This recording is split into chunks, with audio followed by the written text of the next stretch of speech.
Oke, baiklah. Assalamualaikum warahmatullahi wabarakatuh.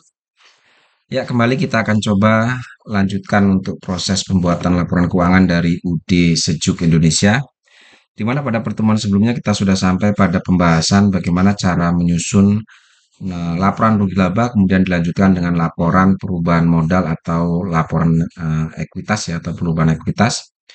Pada pertemuan kali ini fokus saya akan coba bahas mengenai bagaimana cara menyusun laporan neraca atau posisi keuangan perusahaan di sini. Baik, silakan kalian siapkan dulu bentuk neracanya kira-kira seperti ini ya. Bentuknya ada sisi aktiva di sebelah kiri dan pasiva di sebelah kanan. Di mana untuk aktiva sendiri itu terdiri dari aset ya. Di mana aset itu ada dua, ada current asset dan ada fixed asset. Lalu kemudian di sebelah pasiva ini terdiri dari kumpulan kategori utang, ada current liabilities dan long term liabilities. Kemudian ditambah lagi dengan modal. Nah, cara menyusun laporan neraca ini, data yang akan kita gunakan itulah data yang ada di laporan neraca lajur ini. Khususnya data yang kita ambil itu adalah data yang ada di kolom neraca ini. Nah, inilah data yang akan kita gunakan untuk menyusun laporan neraca. Oke, langsung saja untuk mempersingkat waktu, cara menyusunnya. Yang pertama, di sebelah aktiva itu ada kategori current asset atau di bagian aset itu ada dua ya, ada current asset dan ada fixed asset.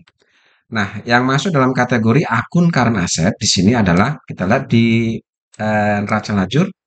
Perhatikan untuk nama akun yang masuk kategori aset itu adalah akun yang berawal atau diawali dengan angka satu. Artinya kode akun yang diawali dengan angka satu itu adalah kategori akun aset. Nah, aset itu dibagi jadi dua. Ada current asset, ada fixed asset. Yang masuk kategori current asset itu adalah bedanya di kode kedua, di mana untuk current asset kode kedua itu adalah satu, sedangkan yang fixed asset kode akun keduanya itu adalah dua. Kalau kita pisahkan yang masuk dalam kategori aset, yang masuk di dalam current asset itu adalah akun-akun yang awalnya dua, satu, sorry, satu ya berarti yang ini. Berarti mulai dari cash in bank sampai PPN income itu adalah masuk kategori current asset. Sedangkan untuk yang equipment at cost dan equipment accumulation depreciation ya, yang awalnya satu tetapi kode kedua angka dua, ini adalah masuk dalam kategori fixed asset. Sehingga yang masuk dalam kategori current asset itu mulai dari cash in bank sampai PN income ini silakan kalian masukkan di sisi aktiva khusus kategori current asset ini. Seperti ini sudah kalian masukkan. Lalu nilai saldonya silakan kalian ambil. Untuk nilai saldonya sendiri berarti kalian ambil ya, berarti yang ini. Dari 1 miliar ini sampai dengan yang terakhir ada 20.500.000 ini. Berarti ini silakan masuk ya. Di sini kalau kita lihat ada satu akun yang ada di sisi sebelah kredit. Kita tahu bahwa aset itu saldo normalnya adalah debit. Jika ada saldo yang ada di sisi kredit, itu artinya dia adalah saldo kontra. Kontra dalam artian dia punya makna mengurangi nilai harta atau mengurangi nilai saldo normal. Sehingga pada saat penulisannya nanti, untuk yang saldo ada di sisi sebelah kredit, di sini kalau kita lihat adalah akun allowance for debt full debt ini, kalian harus gunakan tanda min sebagai bukti bahwa saldo kontra itu mengurangi nilai saldo normal. Oke, sekarang nilai saldo ini kalian masukkan semua ya, mulai dari cash in bank sampai dengan PPN income. Kalian masukkan ke sini nilai saldonya. Perhatikan untuk allowance for debt full debt di sini ada dalam kurung atau tanda min, itu artinya untuk saldo allowance itu mengurangi nilai saldo normal. Oke, setelah itu baru kalian jumlahkan jumlah total dari saldo cash in bank sampai dengan PPN income ini. Lalu kalian letakkan di kolom kedua. Setelah saya hitung dapat nilai sebesar 2.558.610.875 rupiah. Inilah yang disebut dengan total current asset. Oke, itu yang pertama. Yang kedua, kita akan masukkan kategori akun yang masuk dalam kategori fixed asset. Di sini untuk yang kategori fixed asset itu adalah kategori akun yang awalnya satu, tapi yang kedua itu angka kodenya adalah dua. Di sini ada dua akun, ada equipment at cost dan ada equipment accum debt. Silakan kalian masukkan ke sini. Oke, setelah kalian masukkan begini, baru kalian ambil nilai saldonya. Silakan kalian ambil nilai saldonya. Kalau kita lihat di sini nilai saldonya adalah yang 22 juta dan yang 17.875.000. Perhatikan di sini untuk equipment accum debt dia masuk kategori saldo kontra. Artinya, dia akan mengurangi nilai saldo normal atau mengurangi dari nilai saldo equipment at cost itu. Oke, kita masukkan ke sini. Untuk equipment accumulate, perhatikan dia ada dalam kurung, artinya penulisannya dia menggunakan tanda min. Lalu setelah itu baru kalian jumlahkan.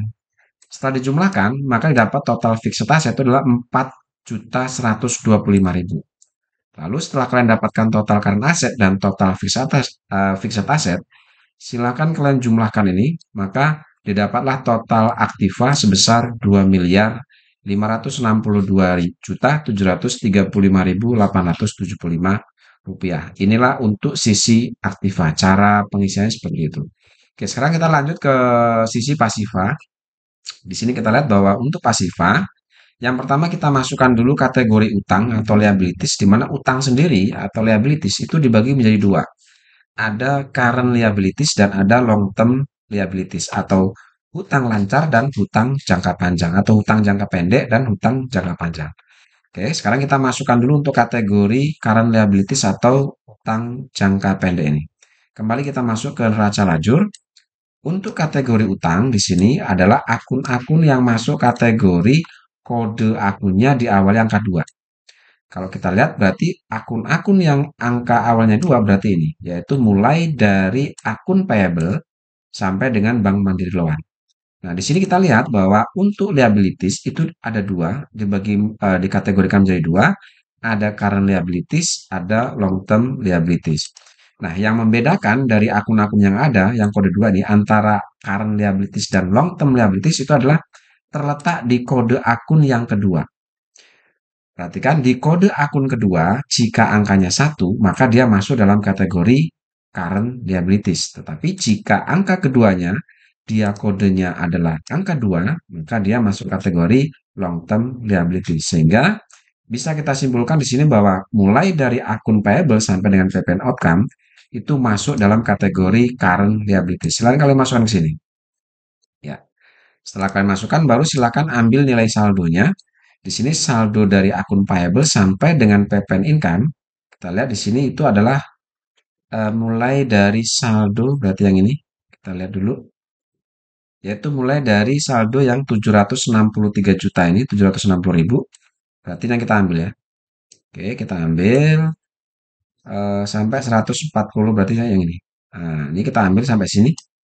Sampai dengan akun PPN outcome. Berarti yang ini. Oke, kalian ambil, lalu kalian masukkan ke sini. Ya, di kolom pertama, masukkan. Setelah itu silakan kalian jumlahkan ke sebelah kolom kedua atau ke kanan. Setelah saya jumlah, didapat nilai 809.250.500. Oke, lanjut ke long term liabilities. Itu tadi kalau kita lihat untuk kategori long term atau kategori utang jangka panjang, ini hanya ada satu akun yaitu Bank Mandiri Loan. Silakan kalian masukkan ke sini Bank Mandiri Loan, kemudian ambil nilai saldonya. Di sini kalau kita lihat untuk Bank Mandiri Loan, nilai saldonya adalah 135 juta ini. Silakan kalian masukkan ke sini. Ya, karena dia hanya ada satu item, kalian langsung masukkan ke kolom kedua sini. Oke, baru setelah itu kalian masukkan yang kategori modal. Nah, catatan buat kalian, untuk modal atau equity, kalian jangan mengambil saldo yang ada di neraca lajur ini. Ya, jadi sekali lagi saya ingatkan, untuk equity atau modal, jangan kalian ambil dari saldo modal yang ada di neraca lajur. Tetapi untuk modal yang ada di neraca ini, kalian ambil dari laporan perubahan modal yang sebelumnya kita bahas. Ya, jadi laporan perubahan modal di sini menunjukkan bahwa modal akhir dari UD Seju Indonesia itu adalah 1.618.485.375. Nah, nilai ini kita masukkan ke laporan neraca ini dengan nama akun tentunya Dewa Kapital ya. Jadi akun modalnya kan namanya Dewa Kapital. Artinya ini adalah modal akhir 31 Desember 2024 dari Tuan Dewa atau Deva itu adalah sebesar 1.618 juta sekian yang kalian ambil dari laporan perubahan modal yang sebelumnya kalian buat. Oke, setelah itu silakan kalian jumlahkan total current liabilities ini ditambah dengan total long term liabilities dan tambah dengan modal. Maka didapat setelah dijumlahkan nilainya 2.562.735.875 rupiah.